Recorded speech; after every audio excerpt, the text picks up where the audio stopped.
serving up a warm dish of the Triad's culinary fare, here's your weekly helping of food, news, and views. This is the man who ate the town.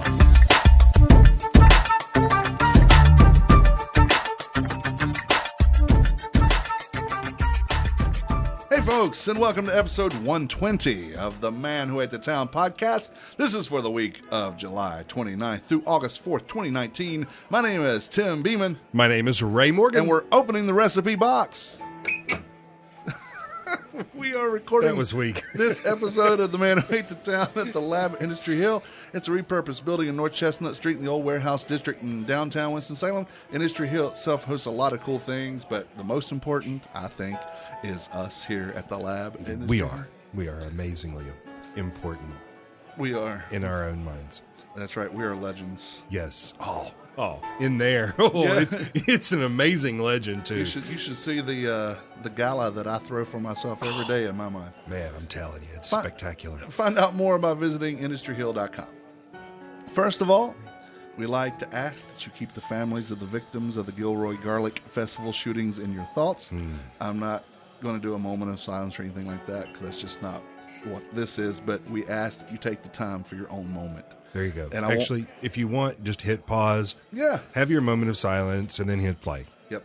I won't get into the politics because, again, that's not what this is about, but we have to have a serious, non-confrontational discussion about gun laws in this country from both sides. And that's all I'm going to say on it. I concur.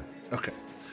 We know that cities closed earlier this year, but Johnny and Sammy Ballas have opened up a new eatery just a little further up the street, not in the same building. This is in the shopping center behind Sheetz where the Food Lion is over off Stratford. Yeah.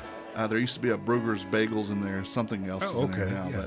But according to Michael Hastings, the restaurant is open for breakfast, lunch, and dinner. The broad menu offers soup, salads, sandwiches, wraps, burgers, pastas, wings, pizza, and entrees, and a few select Greek dishes such as spanakopita, a gyro, and a Greek salad. So what's this place going to be called? Johnny B's. Johnny B's. Yep. So the menu seems to be extensive, as someone posted on Facebook. Our friends Candy and Lori went there, and they said it was good. Daily specials served with two sides include chicken pot pie on Tuesdays, meatloaf on Wednesdays, a choice of beef stew or marinade steak, sirloin steak on Saturdays. I don't know about the other days of the week. Lunch specials are available with combinations of soup, salad, and mini sandwiches, pizzas, and wings. Breakfast includes omelets, pancakes, French toast, Belgian waffles, and more. Johnny B's is open from 6 a.m. to 9 p.m. Monday through Saturday and 7 a.m. to 2 p.m. Sunday. Breakfast is served from 6 to 11 daily. Johnny B's currently accepting gift cards from the former city's Grill and Bar, and the father and son duo also own Clemens Kitchen. Yeah. So that's been there forever. Yep. So this sounds like another variation of Clemens Kitchen. Yeah. What Candy said would be what we would call down here a diner. Right. So, yeah. But it sounds like we may have another good diner in town. Yeah. And, occasionally that's exactly what you want. It's true. I mean, it sounds like the diversity of the menu is that you get a little bit of everything, so there's something for everybody. Right. And enough variety that you could go back multiple times in a week and not be completely bored.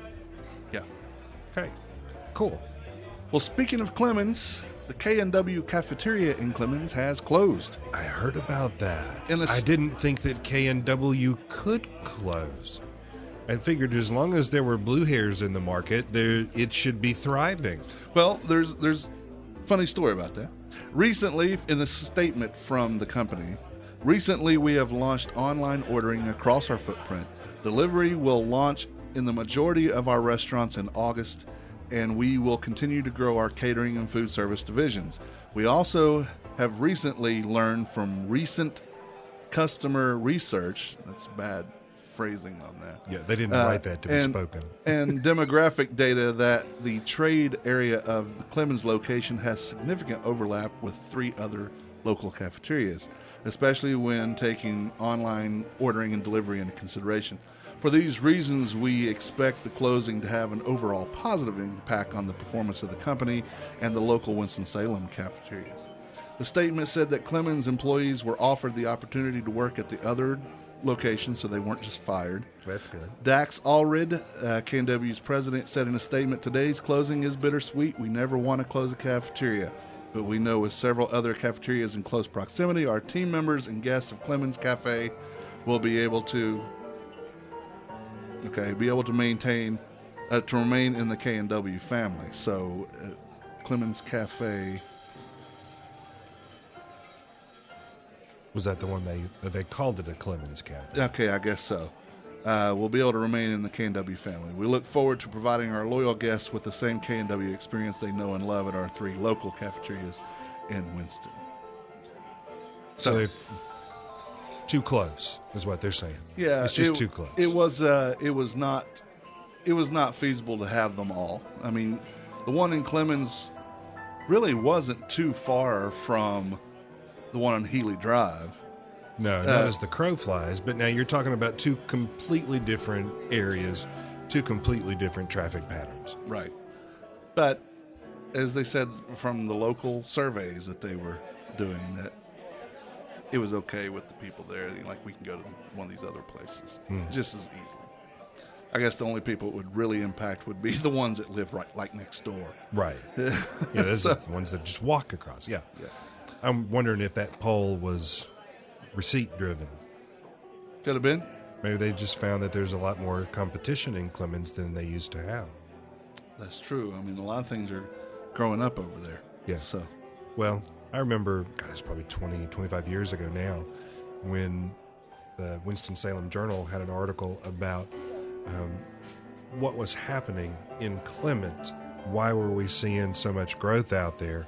And they had made the point that there were 13 full-size, full-service banks that opened on the main drag right down there through Louisville-Clemensville Road, because that's where all the money went. Yep. So as people were living out there, the banks wanted to be closer to their customer base. So, yeah, a lot has grown up out that way because that's where people wanted to live. Okay, are they all older now? Because, I mean, to me, K&W is just, it draws an older crowd. Yeah. Because they can get what they know, they can get what they like, and without a lot of, they just walk through and point. That's all they have to do. It's not knowing a menu. It's not knowing, they know what the price point is. They know how much it's going to cost, even down to the pat of butter, because, they charge for each one of those. Yeah. I have never been a fan of K&W, but I hate to see that this happens. Yeah. I mean, maybe I'm just not old enough to appreciate it. I mean, the food's not awful, Yeah. but when you've gotten used to eating at a nicer place, you get used to somebody saying, all right, I'm going to charge you the same amount of money, but I'm going to prepare something fresh. Yeah, I tend to want the fresh. Yeah. That's just me. Next. On the Hutch and Harris front, there are rumblings of some stuff, but I'm not in a position to talk about it because really, I don't have any details as to what's going on. Other than just a tease. Yeah, that's what I am. I've been called that many times. So the only thing that I do know is that a principal player is involved, but I can't mention that either because I was sworn to secrecy. Sorry for the vagueness, but okay, so there's something happening at Hutch and Harris in the location. Possibly. There's conversations happening. Right now, it's all a matter of it looks like something will happen. Well, it is a prime spot. It is. And it does not surprise me at all that people in the community are going, all right, what do we do with that? Yeah. We've got that hole now, and it is right at the heart of what's happening downtown. What do we do? Yep. I will give this hint. This is as far as I can go. Hint. The principal involved owns or partly owns a couple other restaurants in town and a drinking establishment. So that's That all I can narrows say. it down to like 50, 60 different That's people. exactly right. That's why I didn't mind saying that. Are they already downtown? They are. Okay, so that narrows it down to like 40 people. Yeah. Yeah. So that's all I can say for right now. When I know more, you will know more. Well, it's exciting to hear that something is going to be happening there.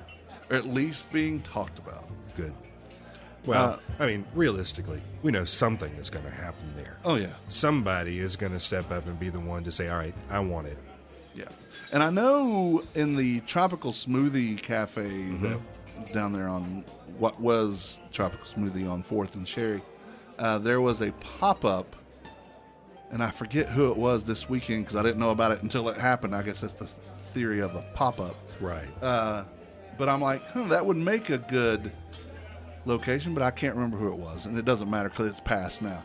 But so these places that, even to go on about your point, even the places that are sitting empty probably won't sit empty long. I was going to say, because there's just too many things that can go in those places. Yeah, I mean, we still have a thriving downtown community. We now have Liberty Street open again. Yeah. And we know that Cherry and Marshall are not far behind. Granted, it may be a little bit longer before Salem Parkway is up and running, but we can get downtown folk. It was Mayberry Ice Cream They did a pop-up. in the old fruit smoothie thing. And it even says, they had the awning that was done. It says premium ice cream. So maybe... Man, they could do something downtown. Yeah. It says coming for the next week. So I guess right now, it was on the 26th. It's happening right now. So it's a little more than just a standard pop-up. Yeah. This is a week-long pop-up. This is kind of like, Moravian cookies at Christmas pop-up. Kind of. Cool. And it's only there for the National Black Theater Festival. That's what it's for. Oh, smart. Yeah. Which, why more things don't do that for that? Because it is the National Black Theater Festival. And it draws an international crowd. Yeah. Yeah, this is, since you and I've lived here, we've watched this go from nothing to, this is a big deal now. It is. So it's very exciting to have that right here in our backyard. So I drove by Hop's Burger Bar today, and they have the logo today got hand painted on the building. Cool. And it looks really good. Let's hope they're closer to opening. If nothing else, just so people will stop asking, when's it going to open? Because I don't know. We're working on that. No one tells me. I just have to go by and say, well, at least they have the Carmine's off the building, yes, which was a painted on thing too. So they Yeah. painted over that, painted the exterior, and have painted, and it looks really, really good. The Hops Burger Bar logo on the building. Exciting. So we got to be getting close. Got to be. Let's hope. August is coming this week. Hopefully, it's coming. Yeah, sometime here in the next month, 6 weeks. Yeah. We hope. We don't know. We're just speculating. All right, so I mentioned it last week. We'll mention it again because it's still going on. The hot dog tasting trolley tour is coming August 10th. The hot dog tasting tour is serviced through Triad Eco Adventures, who do the Segway tours around town, who have the paddle boats and recreational things at Quarry Park, who have the 2 trolley buses, which I passed one. It's just the Triad trolley tour. Yeah. So this is your chance to get on one of those trolleys. And not only do you get to ride the trolley, but you get to stop in 4 iconic hot dog places in this area. You got one in Kernersville, 3 here in Winston. So again, these are not necessarily where they're going, but just think of these places like Doss's, Pulliam's, PB's, and Kermit's. Those are pretty much the hot dog places in town that people remember. Those I was going to say legendary. You said iconic. I was like, yeah, iconic works too. Yeah. The tour is $39 per person and gets you hot dogs and your free ice water and no trolley food other than water, please. Groups of 3 or more can get a rate of $35 per person. And for listeners of this podcast and readers of my blog, you can get an extra $5 off by entering MAN5 at checkout. That's capital MAN, the number 5, MAN5 at checkout. And I know what you're thinking. Again, where is this checkout? I posted it on the show notes from last week's podcast. I'll post it again for today. Just go to Facebook and search Hot Dog Tasting Trolley Tour. And you'll find it. And you'll find it right there. That's cool. Tell them that I sent you. Especially if you love hot dogs, you need to go try those. Indeed. So let's see here. The burger Summer of Burgers tour. Yes. Again, I'm just going to call you out, Mr. Tease. Oh, I'm going to tell you about it someday. I'm going to tell you about it in September. You're going to have to wait. That's right. I'm chomping to know the full list of where you've been and what was really good and what wasn't. Well, I'll tell you the full list where I've been. I can do that. Well, and all the places that you still are going to go. I mean, if I want to follow in your footsteps, then, I have to have a list. But you haven't put the full list out there yet. You're right. And I'm still not going to. Labor Day, after Labor Day, you will find out more. I can tell you the places that I have been.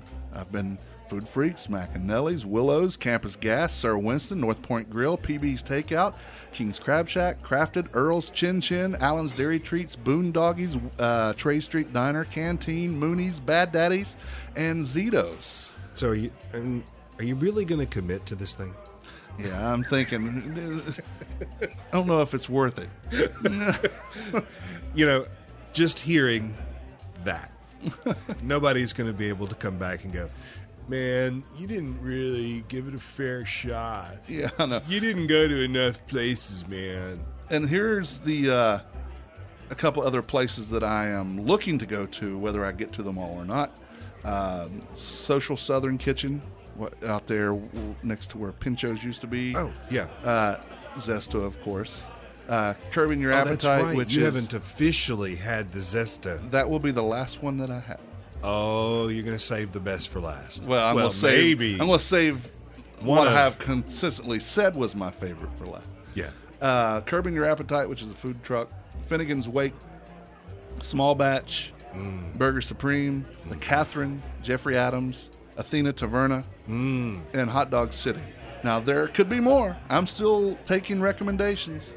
And if it goes that I can get to these places and it goes a little bit past Labor Day, then I'll consider those. But, I'm coming up on now a month and 5 days. And you can only do 3 burgers a week.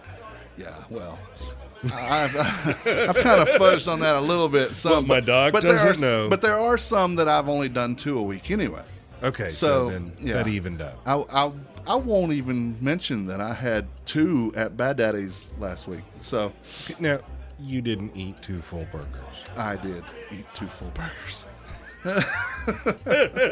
But we're not going to say that. I thought you had shared those with somebody else. You ate half, they ate half. You ate half, they ate half. That was at Boondoggies. This is Bad Daddy's. Oh, and those are the tiny little burgers at Bad Daddy's, right? Yeah. Okay. La la la la la. Not saying anything else. We're not going to mention that I did that. We won't. No. We're not going to talk about it. We don't want your doctor to know that because we know he listens. No, Doc. There was only one. You only had 2 burgers last week that counted. So we're going. That's what we're doing. Okay, Burger. I'm not counting you. Yeah. So if it doesn't count, if it doesn't count, right? That's how exactly. it goes. So you cut it and then it doesn't count because the calories roll out. That's right. We didn't count it. Okay. So. All right, guys, this is what we call getting in your business. And we are here today with William and Latasha Lewis and Cam Myers, all of Cam's Coffee. Yay! Hey, welcome. Hey, thank you. Glad to be here. So tell us, what is Cam's Coffee? I mean, obviously, it sounds like there's coffee involved. Cam, you want to answer that? What is Cam's Coffee? It's a place where I hire people with disability. Okay. Cam's Coffee was the first organization in the Triad to be specifically designed to accomplish the goal of empowering and employing individuals with disabilities. How old were you when you decided that this is what you wanted to do? 7.5. You were 7.5. How old are you now? 9. You're 10. 10. You're almost 11. Oh. Wow. Saturday I will. Saturday you'll be Yeah, 11. there you go. So your birthday's coming. So this was all your idea. Yeah. So why coffee, Cam? Because I love coffee. So coffee. I remember we're a blended family, and interesting enough, we're thinking about the name Special Blend, but I think that's already taken out there somewhere. But because we're a blended family, and so one day we were sitting around the breakfast table, and Tasha was fixing everyone breakfast, and she had fixed both of the boys a cup of coffee, and I looked around and I was like, that's interesting. Let me clarify. A cup of coffee was a cup of warm milk, sugar, and a splash of coffee. Just enough to make the coffee turn colors. That was like the special thing that my great-grandmother used to do with us on the weekend. And so she would drink coffee and we would drink coffee. So that's what coffee was like.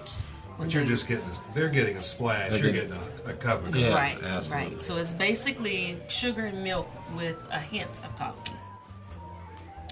As little kids, one time we were getting ready to go on vacation in the morning. I tried making coffee what she tried to do, and it tastes disgusting. Because that's my secret recipe. You can't make it like I make it. Ah, there you go. So is that the way you like your coffee now, Oh, or no, he drinks coffee. oh, you drink it straight up? Okay.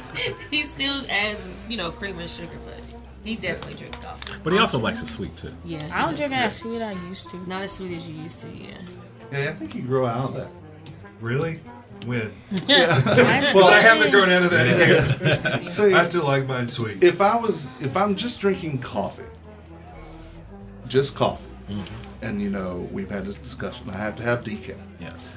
Which some people wonder why even bother. Right. Well, hello, I like the flavor of coffee. Yeah. So then I want it black. Nothing in it. No cream, no sugar, nothing. Yeah.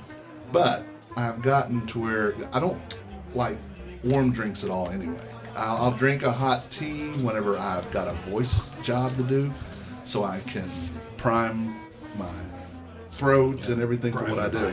Yeah, prime the pipes. But otherwise, everything I do is cold. Yeah. So if you're drinking coffee cold, decaf, nonetheless, and the options for decaf are not vast. No, it's they're really not. usually decaf, and then there's all these Right. a vast array of Right. blends for the regular coffee, and decaf is just decaf.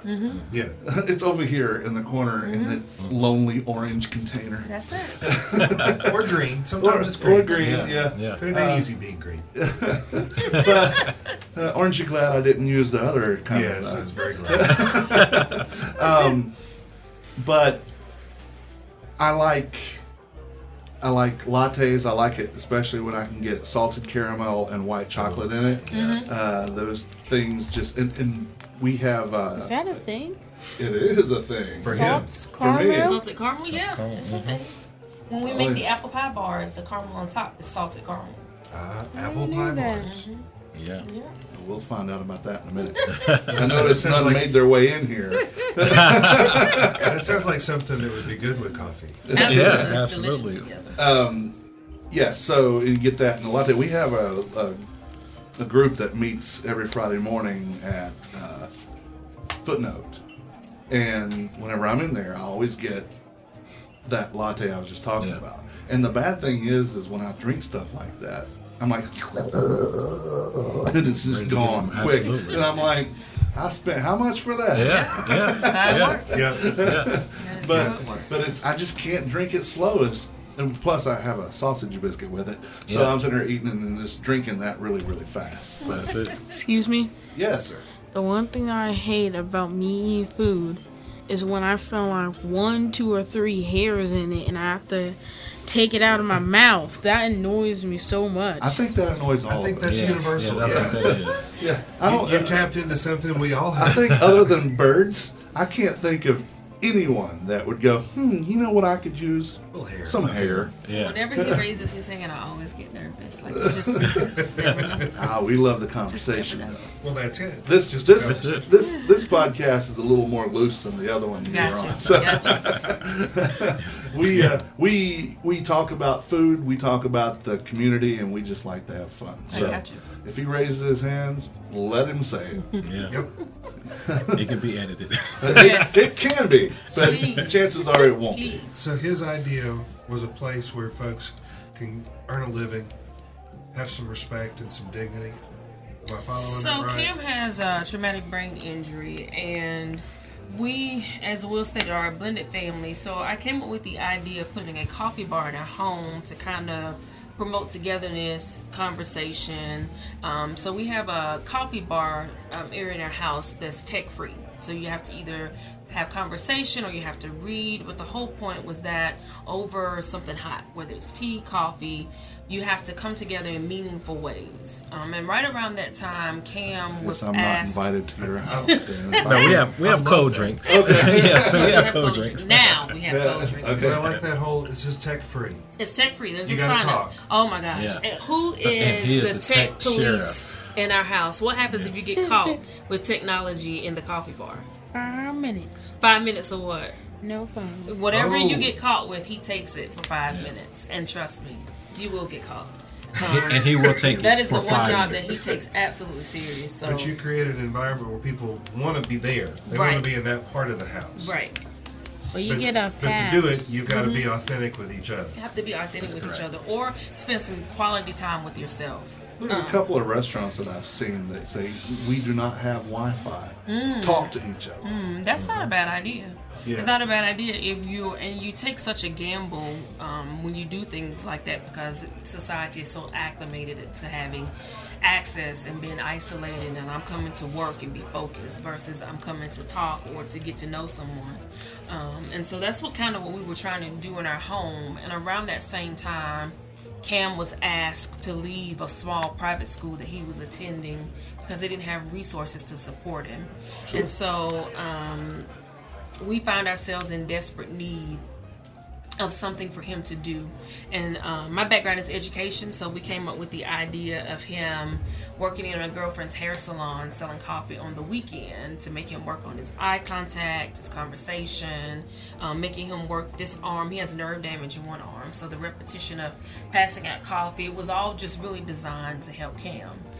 So he learned math skills, we worked on reading, we crammed everything we could into his Saturday hours at the hair salon, and it honestly had more impact than most of the therapy we had been in. And from there, it was real. It was real, and it was engaging, and it was a safe environment. I think that's the key to everything that we do. So prior to him setting up his little coffee stand, I went through and I had a meeting with the ladies that work there about what the goal of the business, what I needed them to do to help support him, so they knew that if Cam looked down when he was talking to them, that they needed to say, hey Cam, can you look at me when you're talking to me, so he'd make contact. If he wasn't speaking loud enough or if he was real timid, they knew to just kind of give him some reassurance and to help him. So we all act as these coaches to let him know that it was okay to be who he was and that we were all there to support him. And I think that's the biggest difference between some forms of therapy and some types of special education. So we learned from that process that having meaningful connections in a safe, supportive environment gives you the feeling or the need like you can take these risks to be something other than what you've been. And so in that process, he decided that he wanted to be able to help other people like himself. And as a family, we figured out if that was something that we really could do. And so here we are, 2 years almost. Right, Cam? Has it been 2 years? Would you say it's 2 years? 3. It's pushing 3? Wow. And we have one location downtown Winston-Salem, and we're in the process of opening another location in Wake Forest Baptist Medical Center, Davie County is where we're going next. So. Awesome. So you use a term, because earlier you said with this certain disabilities. Well, you used another term. Differently able. Differently able. Yes, that I like that. Because it It focuses takes on a positive rather than a negative. it takes the stigma away. It takes the stigma away. I think there's so many. When people see people who are differently abled with something that's visible, is more accepting. I myself would, by medical standpoints, I'm differently able, but you would never know that if I didn't share that with you. And so it takes the focus off of what you can't do and just acknowledges that you have some challenges, which we all have. So that's the key for us, is not, we focus on both the positive and the negative, because you need both in order to grow and reach new levels, new heights. And so we are differently able. Positively gets you moving forward. The negative part encourages you to move forward. We're different, not less. That's It's right. just that simple. Different, not less. That's right. Well, I love that you went in and trained the village that it was going to take to help bring him through this. Yes. And that they were willing to engage that way. Absolutely. When people hear what you need, what happens, I'm a parent of 2 special needs sons, or differently abled sons. I have a son with autism who's 12, and then I have Cam who's about to be 11. And this can be a very isolating journey. Yes. And it's isolating because people on the outside looking in have no idea what it takes to live your life. And because I have the kind of kiddos who have invisible disabilities, like by all accounts they look normal. I'll give you an example. We were in Walmart one time, and at this point, Lewis is maybe 4 or 5. He didn't wear clothes, so the only clothes I could get him to wear was a Batman costume, and that's because he had sensory issues with things touching his skin. So getting out in public in and of itself was an undertaking. Like it just took moving the heavens and the earth even to get to Walmart. So we get there. He's fully clothed in a Batman costume, including cape. He's got the mask on, like full Batman. And Cam is in the buggy. Lewis is holding on to the back of the buggy. And they make an announcement over the intercom, which is a rare thing in Walmart. Very seldom do they come over the intercom. Well, the noise sets him off. And he takes off running. He's screaming. He's crying. And so if you're there to witness that, it just looks like a regular kid having a meltdown. And so the stares you get from other people, the comments you hear, Why don't you control your kid? Exactly. And people have no idea that my kid has just been set off by something, and that it's going to take me 15 to 20 minutes to A, calm him down, and B, to get out of here. And in that moment, Cam is crying at this point because Lewis is crying. It's just chaos. And an older lady comes over to me and she says, "I'll stand with your buggy and watch your baby. Go get your son." So I'm crying at this point. I go get my son. I calm him down. I make my way back to Cam. And she pats me on the back and she says, "Today is just one day. You may not win today, but you'll win another day." Because I was going to take him and go in the car and just go home. She said, "Don't leave. Finish shopping. Hold your head up. Do what you have to do." When she left my buggy, she went to her son who was standing over in the corner. She had a son who was probably in his 30s and he clearly had Down syndrome. She had been where I had been. She knew what it was like to be me. And so it told me in that moment that A, I was not alone. And the only way that I could survive and get my boys where I needed them to be was to have support for me and them. And that's a hard thing to do. So as a family with differently able children, you have to build a village. You have to create supports for you, and you have to educate that village, because like most people, they are unaware of what you need or how they can really help make a difference, other than just being there to talk to. It really takes a strong support system to produce different results in your children. Awesome. What a beautiful story to have her come up and help like that, because that's, I think, one of the universal feelings is being alone. Whatever it is that we think that we're the only one that feels that way. Or the only one going through whatever we're going through. But thank you for letting us know too that sometimes that screaming kid isn't just some little brat running around the Walmart. Very real. Sometimes it is. Sometimes it is. Sometimes it is. But there are times, and I got to the point where I used to wear a shirt that just said "Mind your business," because you don't know what it takes for me to get these kids in Walmart. You have no idea what it's going to take for me to get back in this car. Just mind your business. That's all. You were saying it takes heaven and earth just to get there, and then here's the meltdown. Oh gosh, we'll just go back home.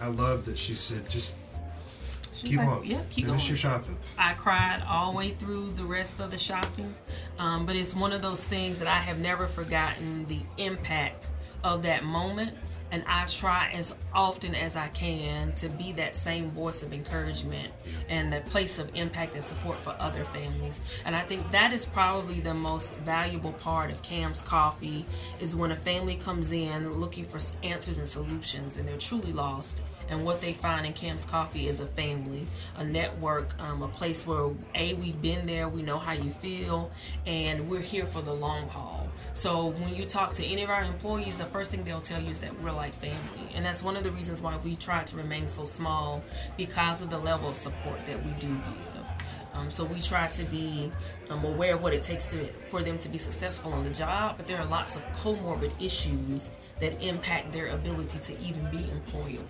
And I think often people forget that. It is something to see when Tasha's in the shop and a parent comes in to talk with her, and the parent begins to cry, and Tasha begins to cry, and they're both commiserating around the same issue, but Tasha's there to be able to be a shoulder, and to be a listening ear to their parent who is frustrating, or who is frustrated rather. At that point, coffee's the excuse. Absolutely. So are you finding that there are people who are seeking you out knowing that this is a place where the differently able are employed? Absolutely. People seek us out not just for employment, but lots of times for answers because of the progress that we've made with our own children. So Lewis has autism, and I would say when he was like 4 or 5, he was probably somewhere in the middle of the spectrum.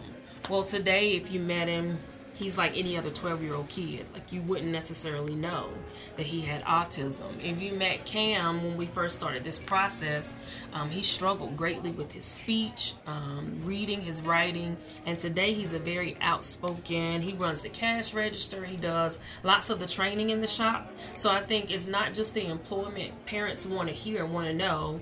What did you do? How did you create the resources that you need? What processes did you use? What agencies did you connect with? So parents are just desperately looking for, how can I best support my kid? The one thing that happens for families like ours is that there's a wealth of information, there's a limited amount of resources, and you really have to be your kid's biggest advocate.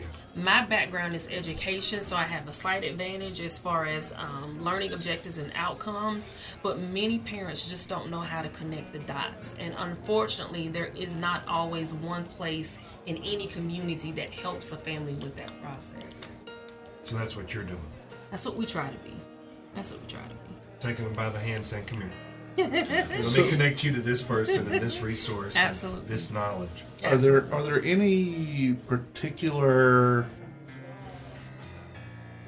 I don't know what to call it, symptoms or whatever, different abilities that you guys focus on, or is it just if someone needs it? Just if someone needs us.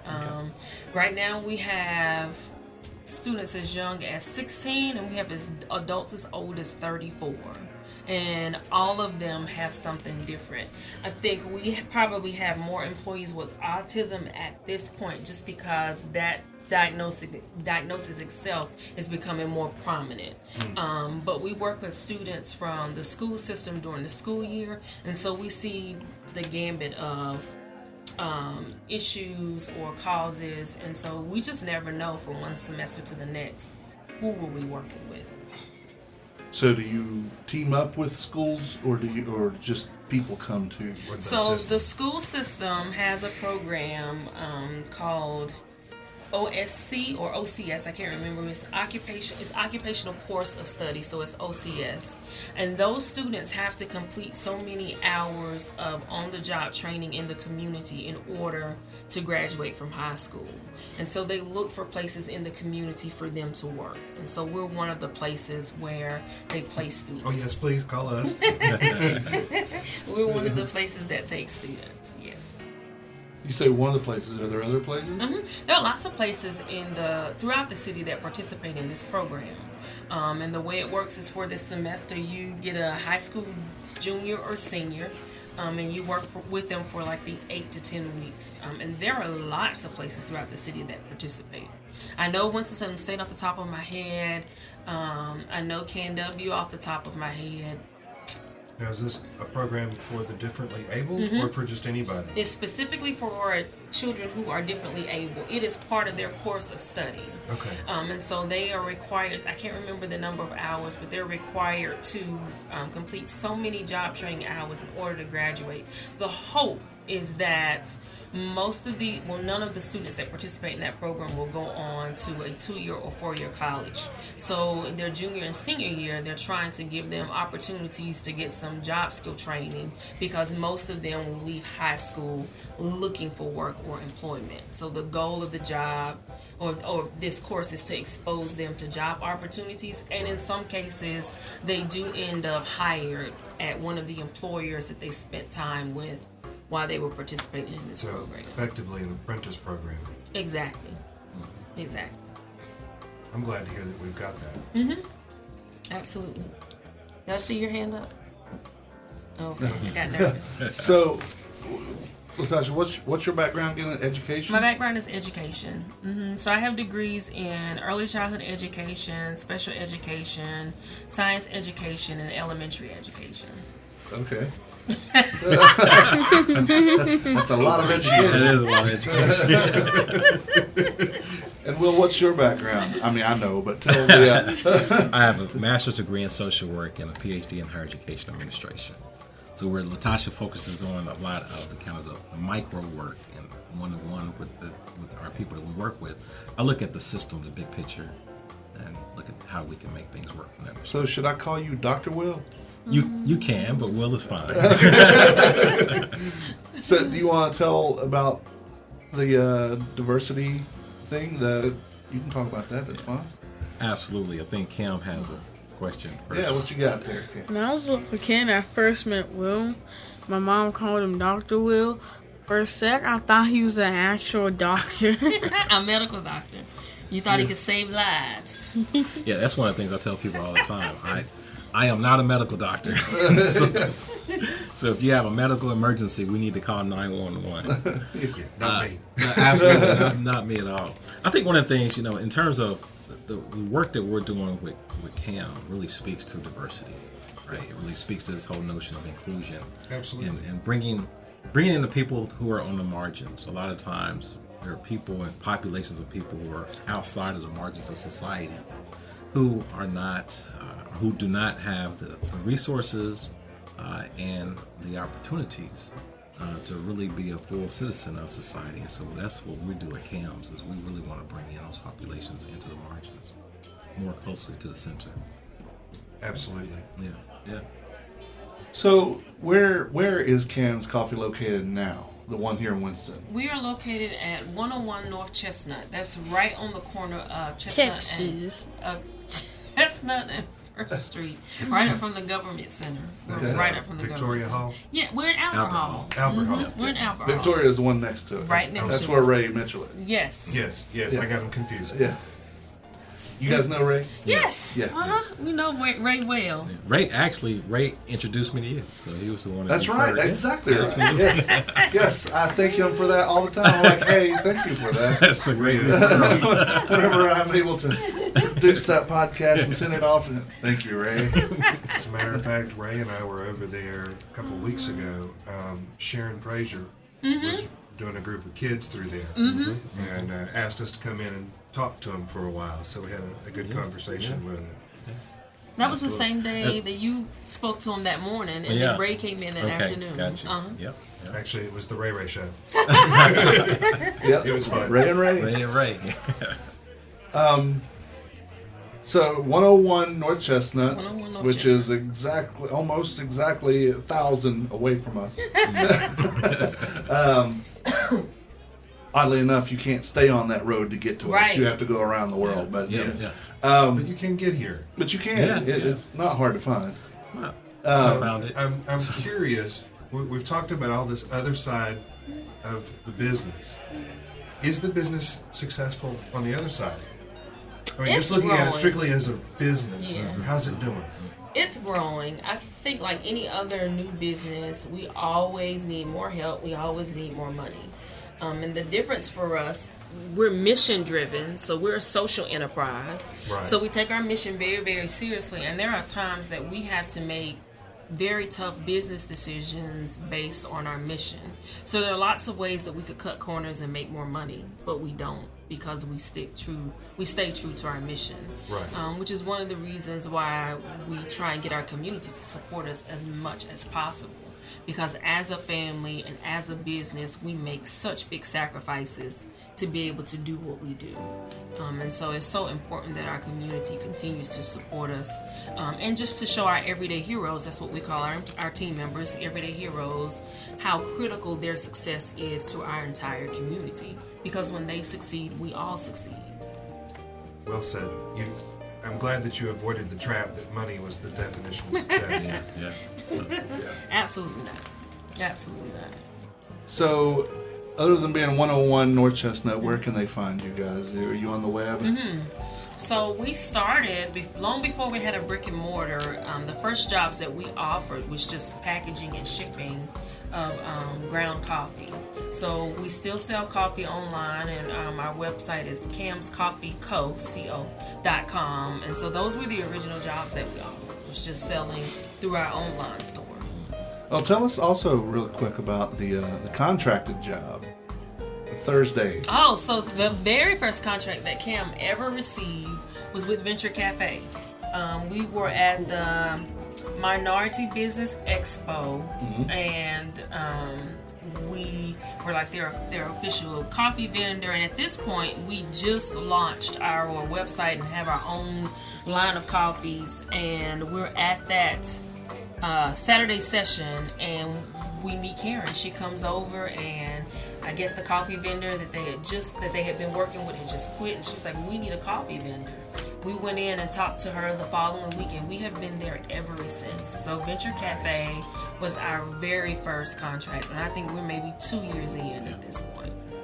That's fantastic. What a great group of people to be in front of. Oh, absolutely. You know? Absolutely. It has been awesome for us. We've made lots of connections. Karen has always been very diligent about helping us find resources and connections in the community. We met lots of people. It's just been an awesome experience for us. I got to talk with her this morning. She was here for Kate Reese's. Oh, okay. Wow. And and I've been to 4 Venture Cafe. I've missed last week, and I will miss this week because I've got a session I've got to be in. But I really like Venture Cafe. I think that it's a good way to.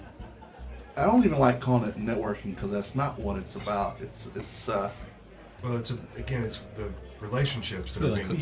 yeah, absolutely. Community. Yeah.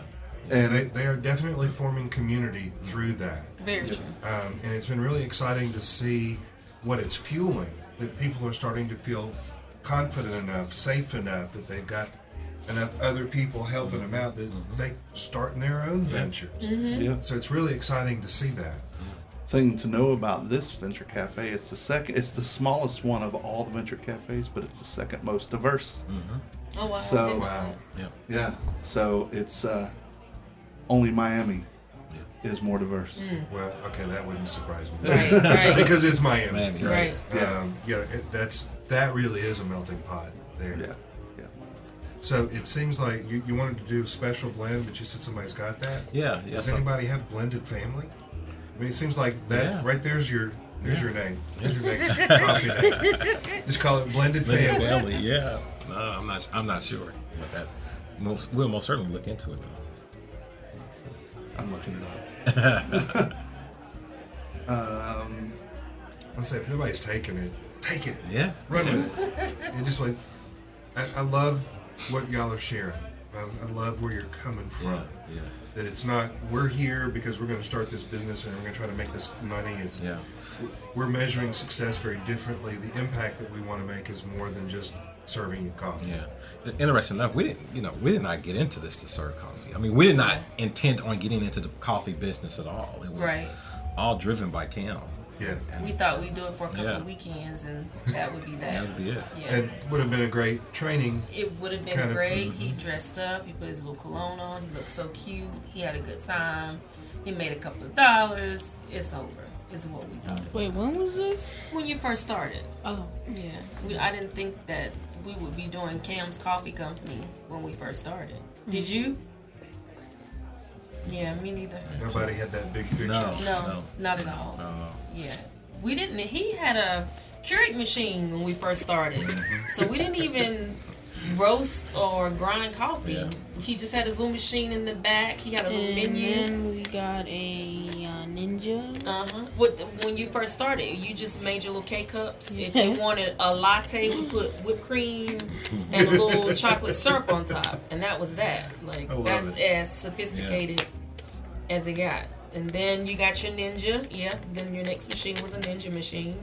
So you got a little fancier, but it was still just ground coffee we bought somewhere else and added a couple of toppings. That was it. Nothing fancy. I think one of the stories, one of the lessons in this, right, is to when you see that there is something to be nurtured, you stick with it, and you just continue. And so we wanted to nurture his passion, his dream, and so we stuck with it.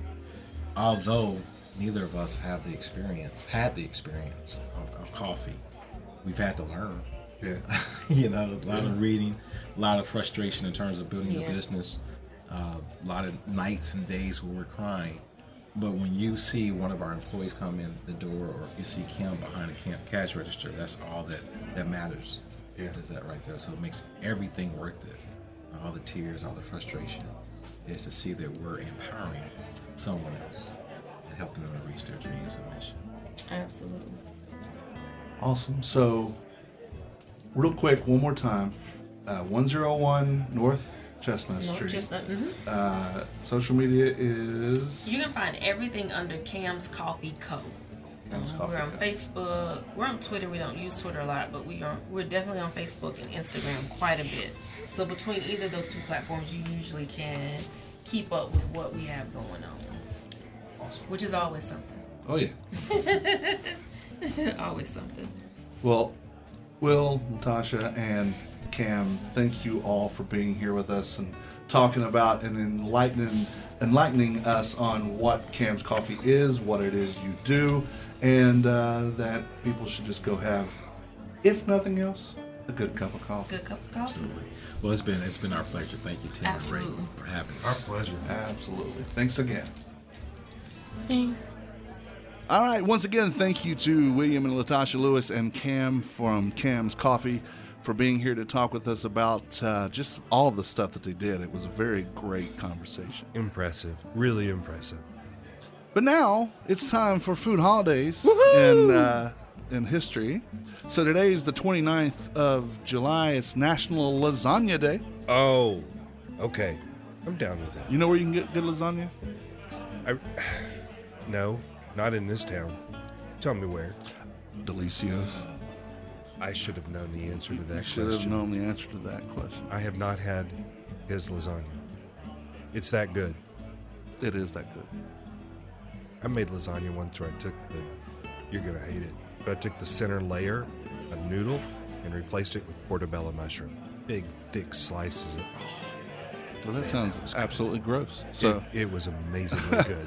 I have, in the past, made lasagna from my own noodles. I made my noodles and everything. Oh, really? Yeah. Cool. I've only done that once. It's a lot of extra work. It is a lot of extra work. I might do it now that I actually halfway know what I'm doing.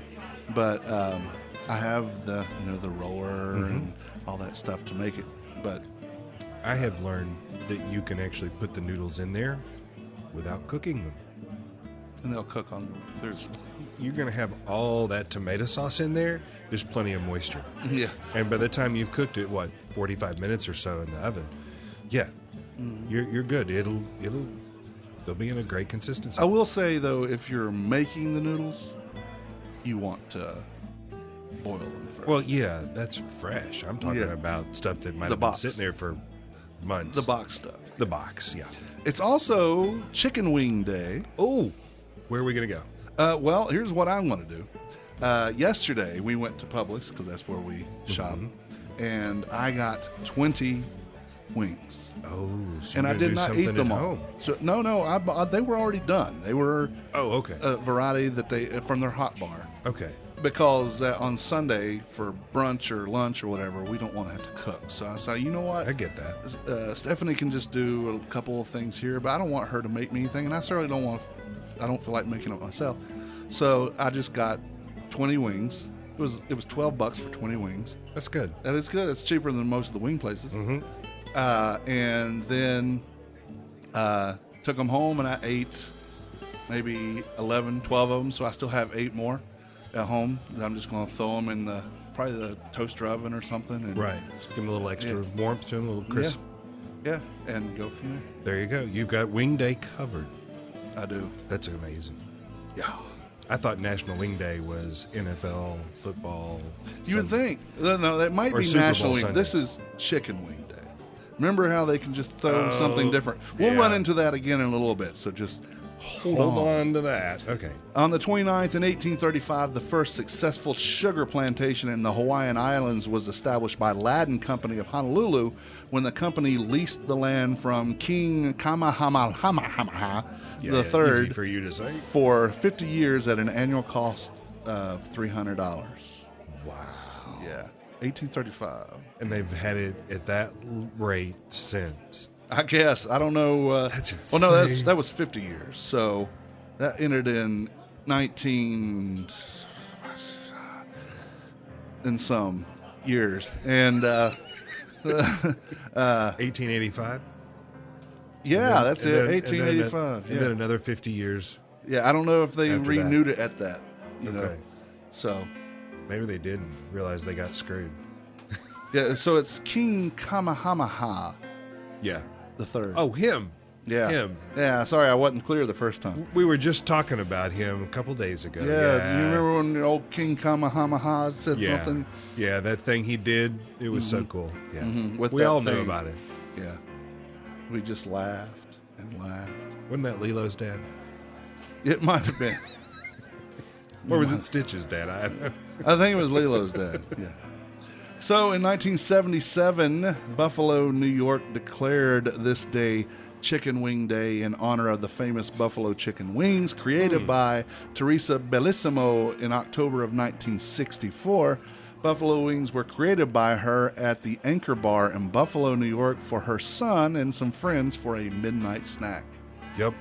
I have heard that story. And I have went been over to the well. Anchor Bar. It's pretty cool. Okay, cool. I have not. Yeah. So 7:30 is National Cheesecake Day. Oh, yeah. I love cheesecake. I do too.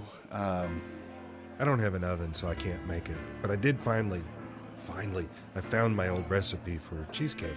So I'm chomping at the bit to make another one, but You don't have an oven? it's out.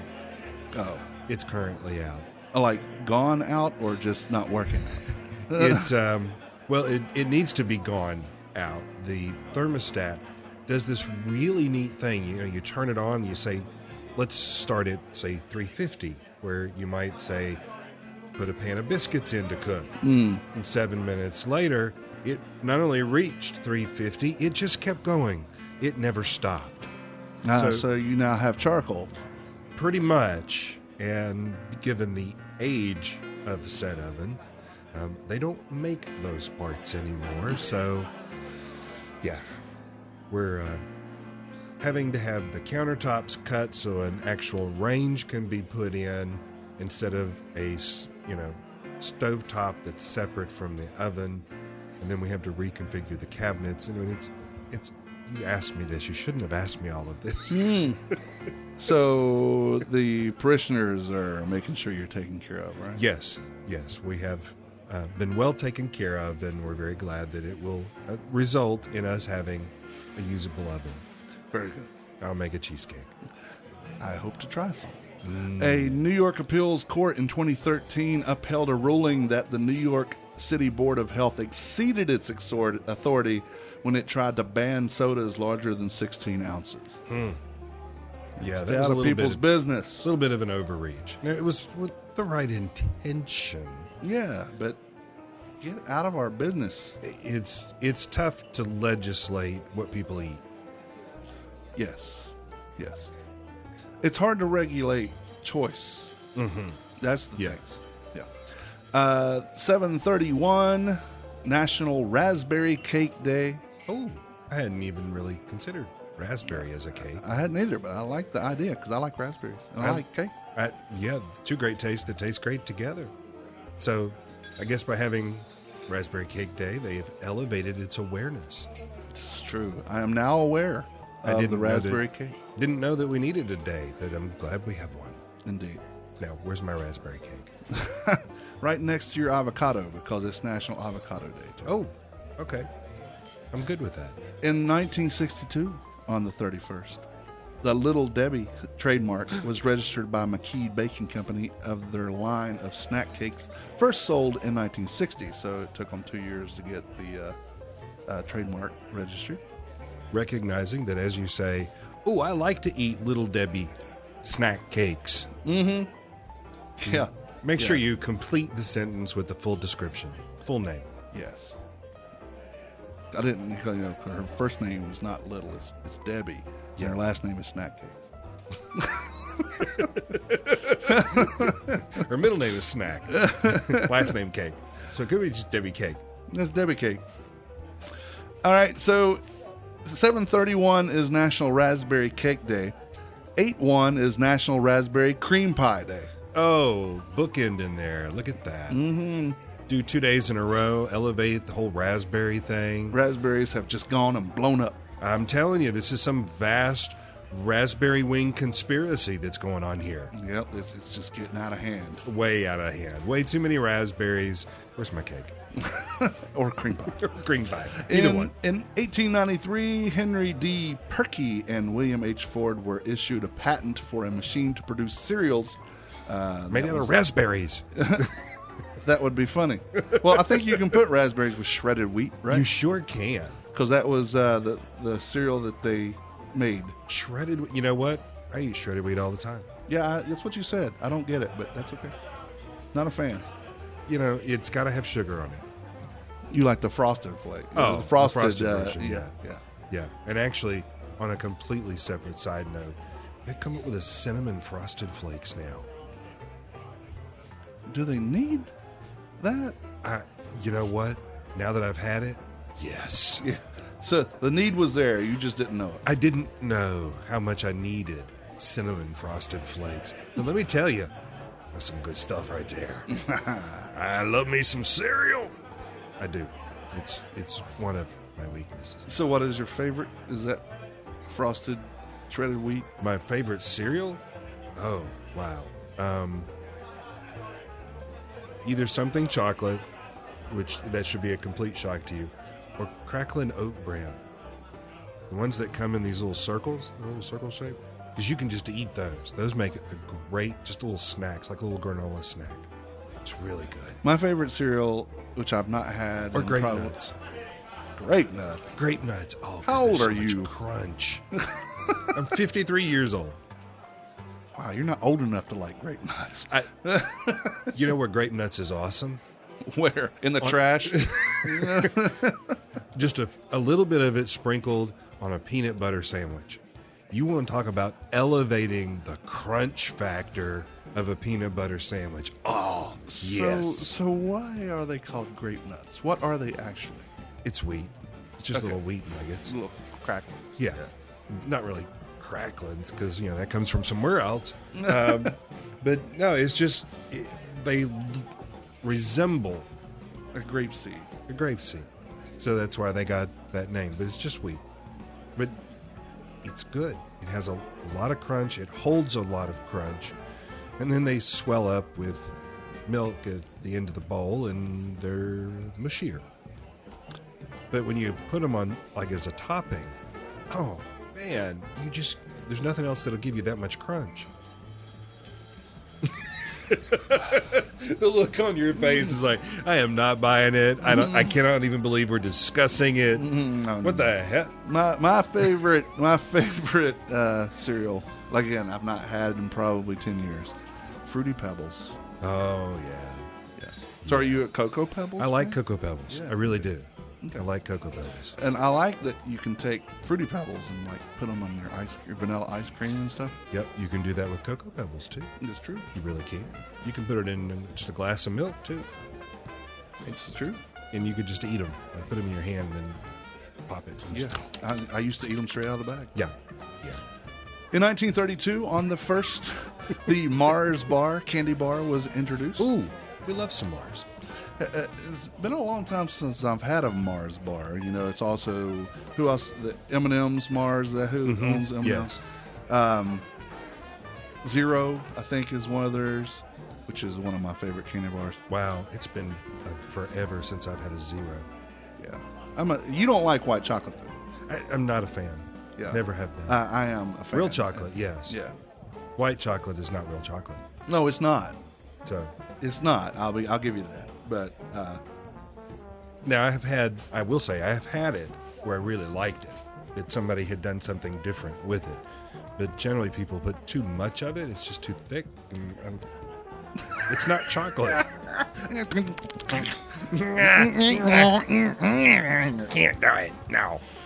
on the first in 2011, a Berlin court ordered breweries to stop advertising beer as good for people's looks and health. Oh, I think that beer can make other people look better. Absolutely. I mean, beauty is in the eyes of the beer holder. exactly. Yeah. Even if you have to look through the bottom of the beer glass. That's right. Beer goggles. Yep. Wow. I can't believe that they would legislate such a lie.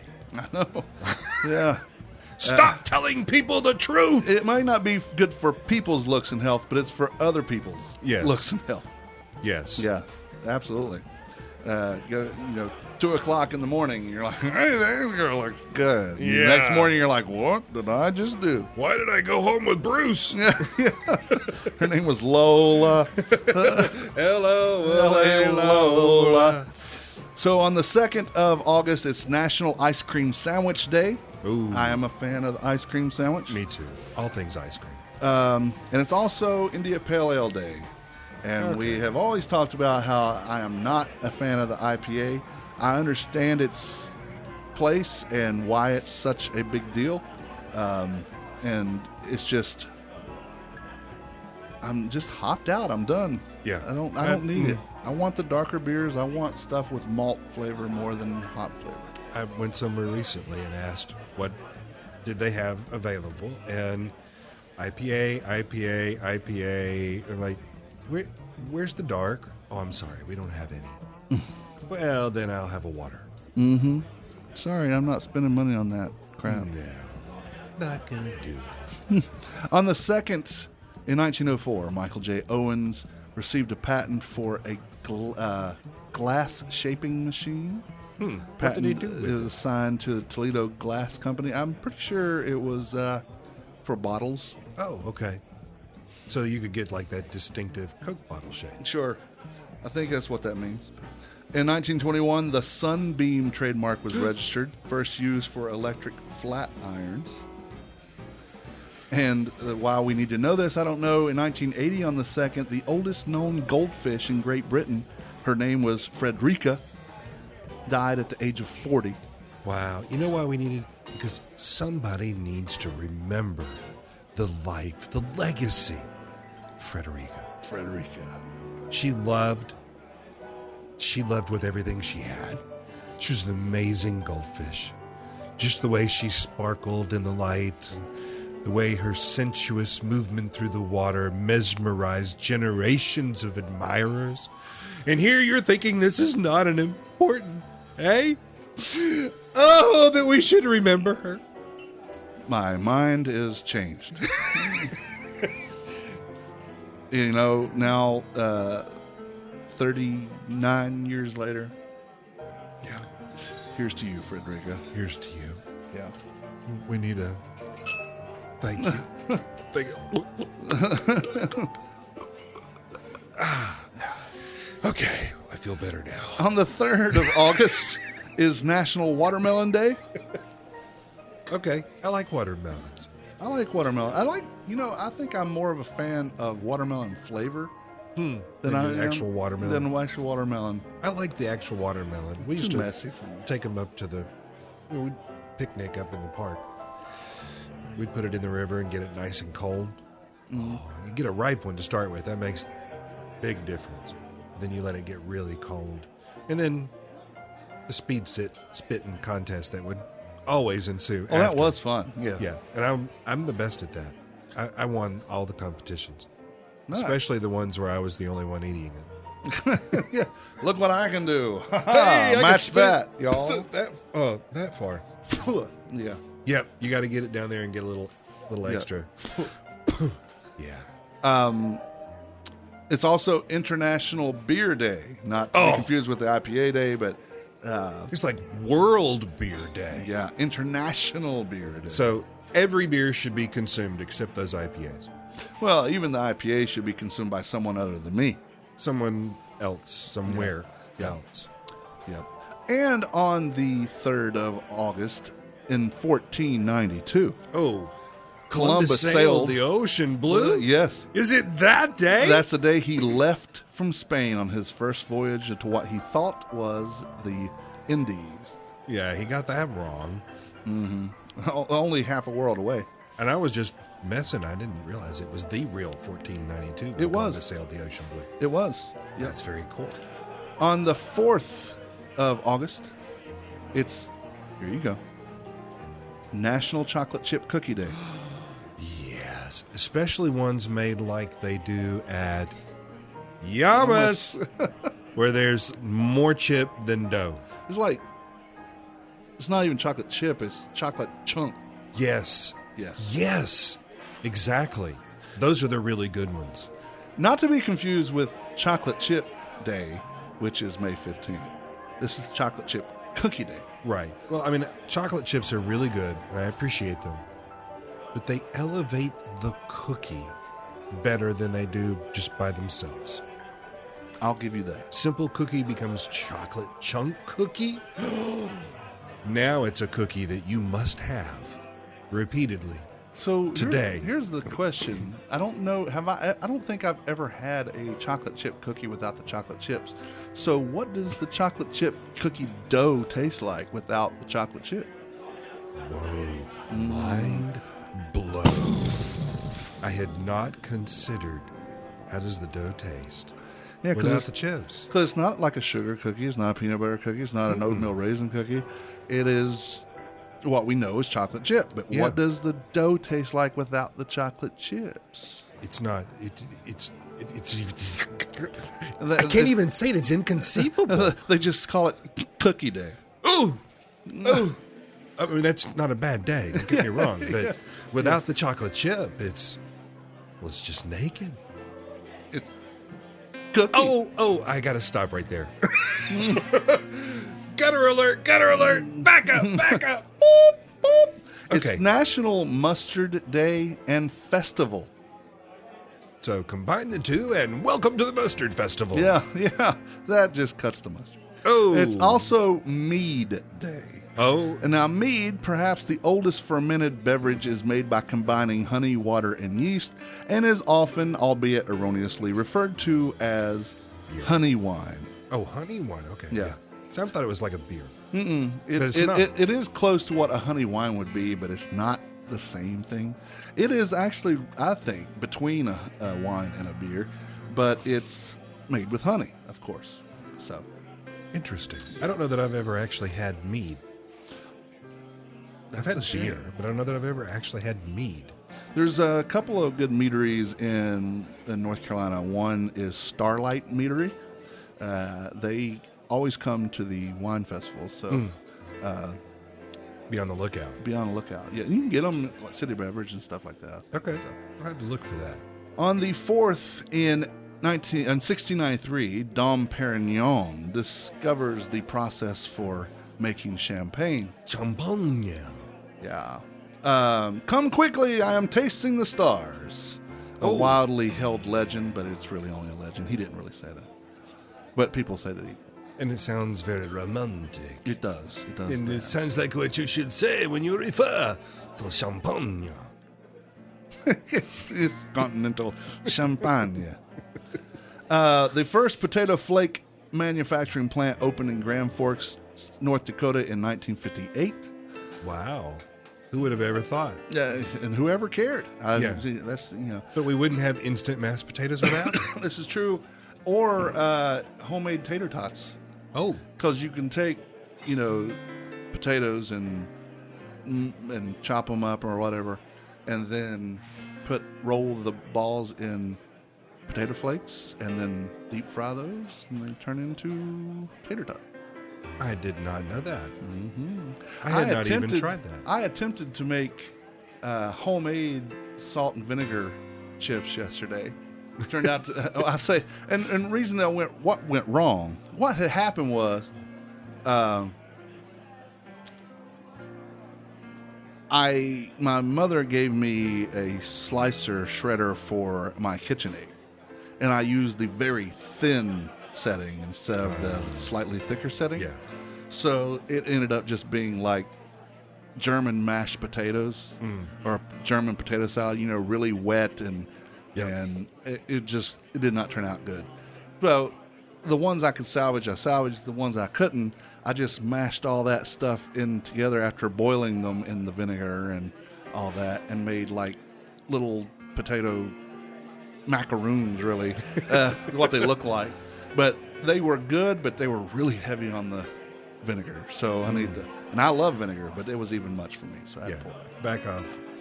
On the 4th in 1970, which means that is 3 months and 16 days before I was born, Pillsbury registered trademark for Poppin' Fresh, which is the Pillsbury Doughboy, first issued in 1965 for Pillsbury refrigerated dough products. They waited that long to copyright. Yeah. You wouldn't do that in today's world. Nope. You'd have that copyrighted before that puppy went to market. Yeah, you would never know about it until it was copyrighted. You're not going to put a major investment like that out with no protection. Also on that date in 1970, Cumberland Packing registered Sweet and Low trademark, first used in 1958. So that was even longer. Yeah. That was 12 years. Wow. Yeah. In 1978. I don't like Sweet and Low. I don't either. I'm just, we're not about hate here. But I really don't like Sweet and Low. You just as soon not. I would rather not. Yeah, if I want to sweeten it, I'd rather just have sugar. In 1978, on the 4th, Molson Brewery acquired the Montreal Canadiens hockey team. Oh, okay, cool. That's exactly when it was. In 1983, on the 4th, Dave Winfield, a New York Yankee outfielder, accidentally killed a seagull with an errant throw in a game against Toronto Blue Jays. He was arrested, charged with cruelty to animals, and had to post a $500 bond. The charges were dropped the next day. But still, what? So was Randy Johnson arrested for animal cruelty whenever he beamed that flying pigeon that went through? Did you ever see that one where it exploded? He was throwing a pitch, and the thing came through at exactly the same time, and the pigeon exploded.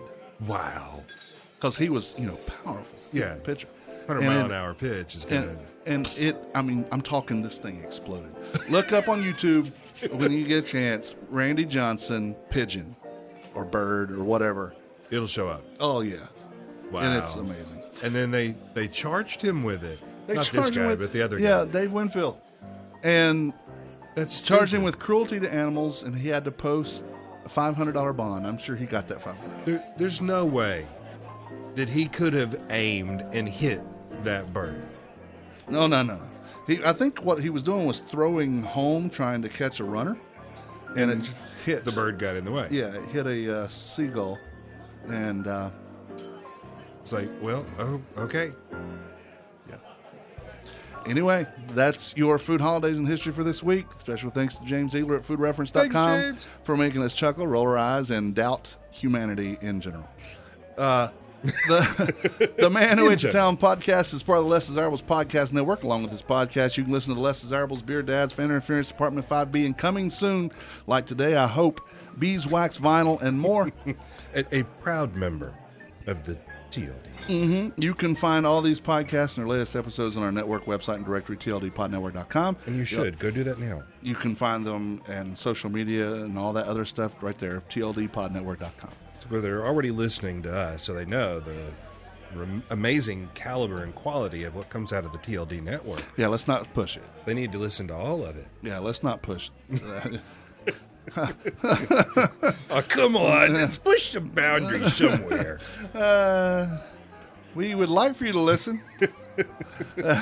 We'd greatly appreciate also if you visit our sponsors like Washington Park and Provision Company. Perk is located at 301 West 4th Street. You'll find a little bit of everything in the Perk: local fruits and veggies, meat and dairy from local sources, Papa Doc's Bionic Tonic, Bingo Bango sodas made right here in Winston-Salem, soon to be right here in this building, Wolfie's Custard, and much more. Washington Bionic Perk Tonic is going to be made here? No, Bingo Bango. Oh, Bingo Bango. Yeah. Sorry. Is better than a convenience store, not quite a grocery store. On Facebook, they're Washington Perk. On Instagram, Washington Perk _DTWS. Downtown Winston. The Humble Bee shop is located at 1003 Brookstown Avenue in the west end of downtown. And you should be too. Yes, you should. She's whipping up the batter on some delicious desserts, cakes, and muffins, be it regular, vegan, or gluten-free. The Humble Bee shop wants to challenge your perception of scratch made and leave you with an experience you couldn't possibly forget. For more information, follow them on Facebook and Instagram or visit thehumblebeeshop.co. SHOPPE.co. And she's now occasionally opening up on Mondays. All right, expanding some hours. Like that she's means open, progress. She's open today. All right. She is. She's open today. So, yeah, keep up with her on Instagram and you'll know when she'll be there on a Monday. And Delicio's Italian Restaurant, 301 Brookstown Avenue. Delicio's Lasagna. is the go-to Italian. Yes, it's lasagna day to go. Today. Go down today for lasagna day. Whatever day it is that you're hearing this, it's lasagna day at Delicio's. Go. Mm-hmm. I say it's my favorite Italian from my favorite Italian. They are fully ABC compliant. The best Napolitana-style Italian food you'll find around. They're open till 9 o'clock Monday through Thursday and to 10 o'clock on Friday and Saturday. Check them out on Instagram and Facebook. And in person. As often as possible. Yep, 301 Brookstown Avenue. All right. Well, we want to thank Will and Latasha and Cam again for coming by and talking with us. That was awesome. Keep an eye on our blog and this podcast to find out more about the food news and happenings around town. If you have any food news, just get in touch with us. Facebook, Instagram, Twitter. Just send us a message or whatever. We'd love to know. Yeah. We want to talk about it. Yep. Like us on Facebook. On Twitter, we are Man Who Ate, number 8, The Town. On Instagram, we are Man Who Ate The Town. My name is Tim Beeman. My name's Ray. And we're closing the recipe box. Until next time, thank you for reading. Thank you for listening. Bon appetit. The views and opinions stated by me or any of my guests are solely those of ours and do not necessarily reflect the opinions of our hosting companies, distributors, enemies, friends, or relatives. This podcast is copyrighted and cannot be reproduced or distributed without express written consent of the Man Who Ate the Town, that's me, and Such Limited Inc. However, if you ask nicely, we'll probably let you.